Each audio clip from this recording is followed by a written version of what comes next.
Welcome back to Cafe Racer Garage. I am Dan, giving you the skills and inspiration that you need to build a motorcycle that you can be proud of. If you're building a cafe racer, you probably want to get rid of these taller handlebars and get a set of clip-ons which bring that riding position right down.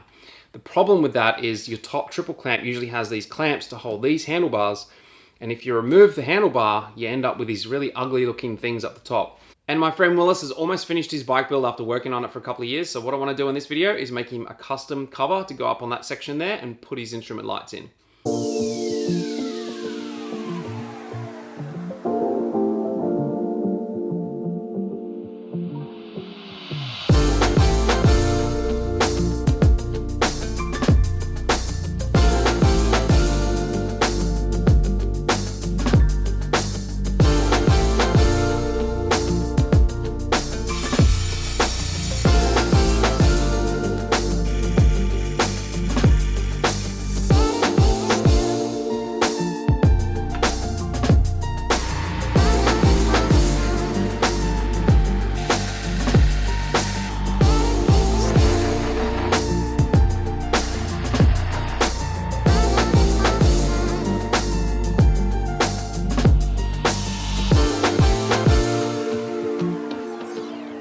You're not going to believe it, we're playing the old missing socket game again. I've spent so long looking for this thing. Couldn't find it anywhere. I have a couple of socket, spanner, wrench sets, whatever you want to call them.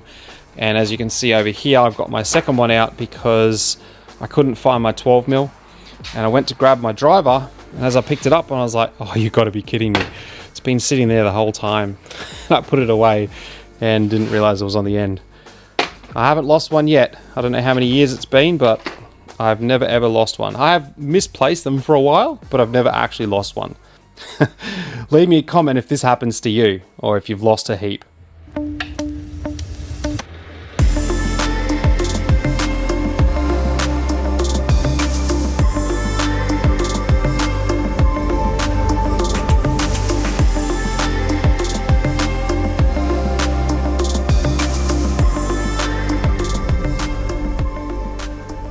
The most difficult part of this is I don't actually have the bike with me. However, I do have Crystal's CB400 and the measurements seem to be fairly similar. I've already changed the design once now that I have a bike to reference off.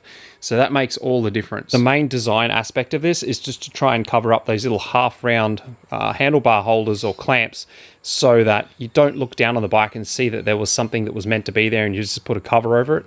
But this is just one of a million different ways of doing this. This is just to give you a bit of inspiration on something else you can try. I'm going to have to put all that back together again to give Crystal something to do when she gets here. So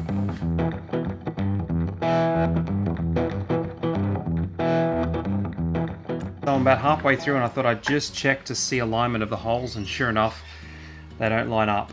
I center punched all these and then ground all that down, and then I re-center punched them, but I didn't double check, and that's what happens.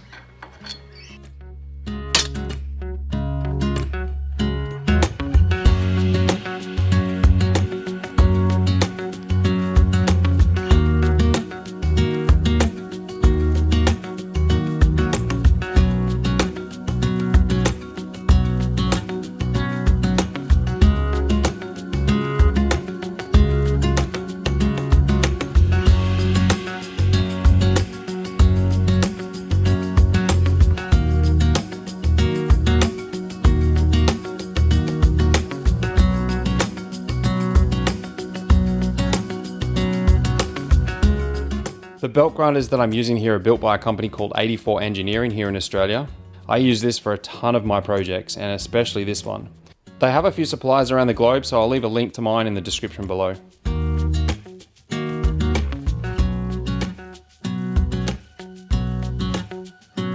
So most things that you try and bend, like steel, stainless, aluminium, will all have a degree of spring back, so just keep that in mind when you're creating your template. You can always just do it in small little increments each time until you get it right.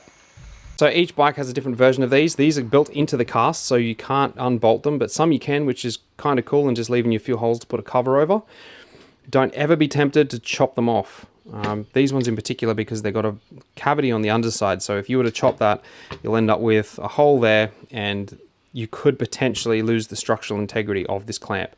So I would never ever advise to do that. And I know there's an option of welding that hole up, but if you don't have the skill and knowledge to know how to do it, take it to a professional.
So on this design, I moved away from the idea of actually bolting it on, and what we're going to do is we're going to fix it on with double-sided tape, the same sort of stuff that's used in automotive badges or emblems on cars. I haven't painted it yet because I've got to see if it fits, and Willis lives about an hour away from me, so I'm going to head down there, take a couple of tools with me.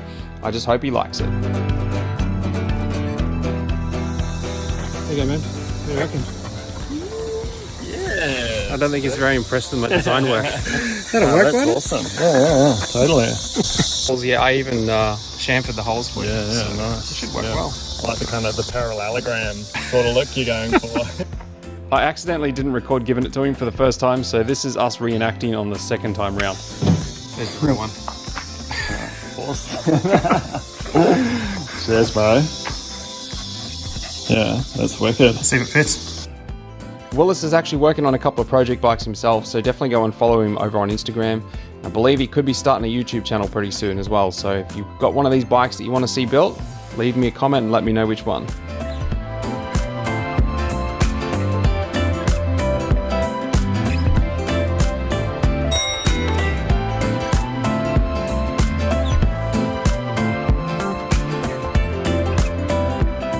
The measurements that I got, plus using the Honda CB400 as a template, I can't believe it fits a Yamaha this well. It's just touching the top steering stem nut, which I had suggested we could trim it down, but he actually really likes the style. He doesn't want to touch the design. So he came up with an idea of actually using the top part of the clamp, and we'll trim those down, and that way it'll just lift it up ever so slightly.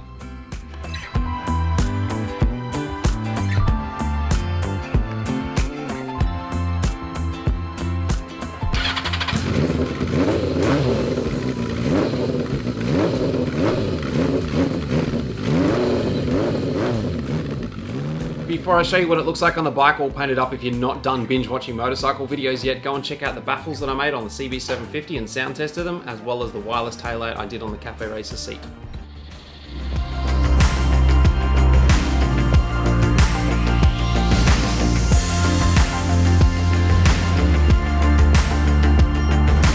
And now it fits perfectly.